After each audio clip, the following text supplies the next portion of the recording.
Ed Miliband's here. Nice to see you. Thanks Good to be with you. coming in early for us this morning. Lots to talk about. Let's pick up on what Mr. Dowden was talking there about and the sausage wars, whether or not they're going to be fixed today. It does look as though the EU has made some concessions. We'll hear more about them later on. Gone 50% of the way. Might not be enough. I mean, I hope there's compromise on both sides. I think people will be scratching their heads because this was an agreement signed a couple of years ago by Boris Johnson. He said it was a fantastic triumph. It was all going to be fine. And now they want to rip up their own protocol. There must be a way through this. Compromise on both sides, make this work. That's got to be the answer. I actually think there's a case for a wider EU-UK veterinary agreement because that would then make the goods situation in Northern Ireland much easier. It would agree common standards. We've been calling for that for some months, but there must be a way through this. Does the government not have a point, though, in that the EU wants the European Court to oversee it? That's like them marking their own homework. I think what's happening here is that both sides are arguing about the thing they signed. But you know, and David Frost was saying yesterday that they wish they hadn't signed it, or that it was all done in a rush. But you know, Boris Johnson told us that this was the right agreement, that this would be very good for Northern Ireland. I do think you've got a responsibility when you sign up for something to make sure that it's the right thing for the whole of the United Kingdom, and they obviously didn't do that. So when they say it was oven ready, you don't think it was? No, it was half baked, obviously. I like what you did there. Talk to me about what's going on with this climate report and what the Environment Agency is saying. You've referred to a greenwash as opposed to a whitewash ahead of the climate conference. Well, there's this very important summit, Kay, in November, I mean, just about to start, a couple of weeks' time, where the whole world is coming together to try and agree climate targets for the future. And people were saying, well, don't these summits happen all the time? Aren't they just sort of a whole talking shop? Actually, these things are supposed to be real. And this was envisaged 6 years ago when there was the Paris summit of 2015. Some people remember that was a successful summit that said the world needs to keep carbon emissions, keep global warming to 1.5 degrees. Now, I'm going to be a bit nerdy here, maybe you'd expect me to be. There's some maths here. As long as you don't eat a bacon butty, I won't, OK, fine, you're on, that's a deal. So we know what the numbers tell us, which is that the world was due to be emitting 53 billion tonnes of carbon emissions in 2030. To keep global warming to 1.5 degrees, we need to reduce that by 28 billion tonnes to 25 billion tonnes. So it's a 28 billion tonne gap. And so far, the pledges made for Glasgow are only 4 billion tonnes. So it's 4 versus 28. We're a long way from where we need to be. And I sort of think the Prime Minister does need to get a grip on this. We're the hosts of this summit.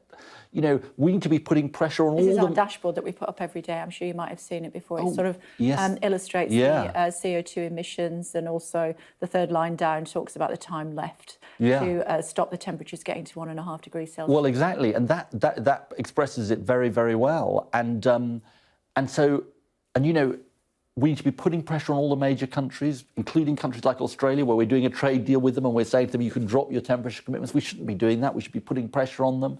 We should be working with the really vulnerable countries, the countries that fear complete destruction when global warming goes above 1.5 degrees, to put pressure on countries like China. That's really important. And we should be setting an example at home. I think there's a theme with this government. I don't think they've treated this summit with the seriousness it deserves. Alok Sharma, who's the president, has actually done a good job, but the rest of government has sort of walked on by on the other side, and I think that's a problem. So has the Prime Minister not been paying a big enough role? Well, no, he hasn't. And, you know... Is that why other countries are not taking much notice? I think that's the Chinese don't seem to be. I think that is part of the problem. Look, you know, we're 2.5 weeks from this summit.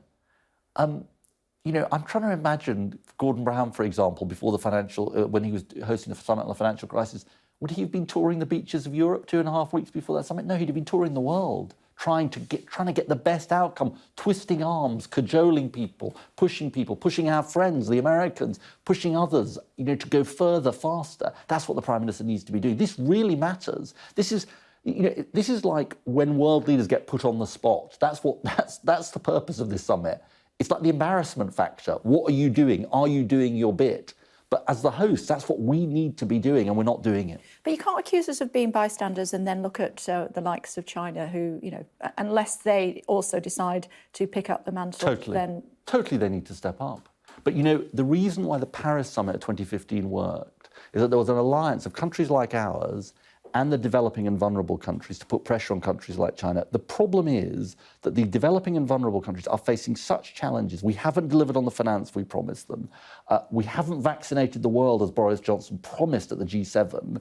So they're pointing the finger at us. That's not just his fault. It isn't just his fault, but there hasn't been a proper strategy for this summit. It's what's called the High Ambition Coalition of the developing and vulnerable countries and the developed countries. That hasn't properly locked into gear. We need to do that quickly before this summit happens.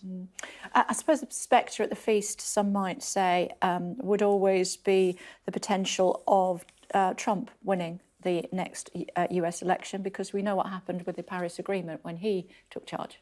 That is a big, massive problem. I mean, that threat is a massive problem. To be fair to Joe Biden, he is trying to step up on this. He's trying to step up at home. He's trying to step up internationally. But you're completely right. That's why we've got a window. This Glasgow summit is a window, and the eyes of the world are going to be on us. We've got to take it more seriously. Boris Johnson... What would be a success? Getting as far as we can to this 28 billion tonne gap and not being at 4. That is way short of where we need to be. We don't necessarily need to get there all the way in one go, because we might have another bite at the cherry, but in a couple of years' time. But we've got to get further than we are.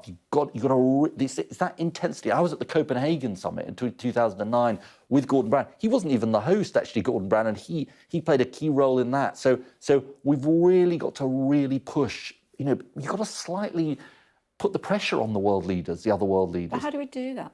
Well, you can do that. You can do that because, you see, my lesson from Copenhagen, which didn't go that well, is that nobody really wants to be the villain of the piece. But at the moment, some of the developing countries are thinking we're the villain of the piece, we, the developed world, because we're not delivering on the finance that we promised them. As I say, we haven't delivered on vaccination. So let's deliver for them. Let's have a proper alliance with them, and then let's put pressure on the likes of China to actually step up. Talk to me about the pandemic and the damning report that came out yesterday. Labour not without guilt. You didn't hold the government's feet to the flames to try and bring down lockdown a week earlier that could potentially have saved 20,000 lives, is what the report is saying.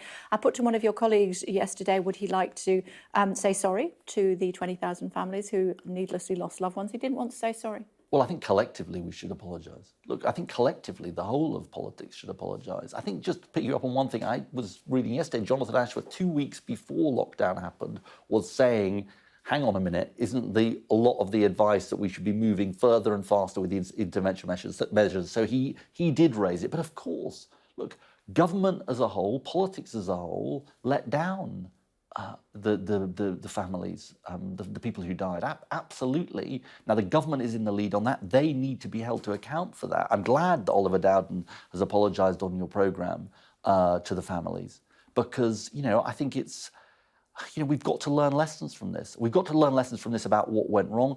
I also think there are deeper lessons about some of the inequalities of our country, the deprivation there is in our country, which I think is part of this. That's one of the reasons we've been affected badly. But of course, I'm afraid the way the government handled this was chaotic and they were deeply unprepared.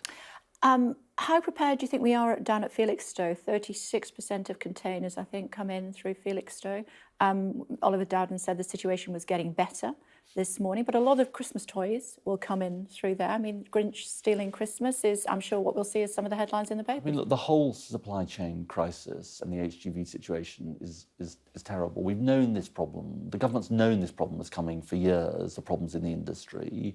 They haven't planned. Earlier on in the summer, I was warning about this problem, and they were saying, no, it's scaremongering. It's scaremongering from the industry. It wasn't scaremongering. They were telling the truth. They were saying there's a real problem here. Short term, you are going to have more foreign drivers come in. Medium, long term, you've got to solve the skills problems in this industry. You've got to get the people into this industry, help people with the training. Some of the costs of training are big. There's clearly a lot that needs to be done here. Yeah, certainly don't want your leader to be a lorry driver. Did you see what he did yesterday? Come on, it's hardly the bacon sandwich, is it, Kay? I mean, he would have failed apparently his test. But he was drawing attention to the fact that we need trained HGV drivers. It was all part of the plan. Yeah. Have you decided what you want for Christmas? I've got a Kay Burley at breakfast mug if you want one. You're on. Excellent.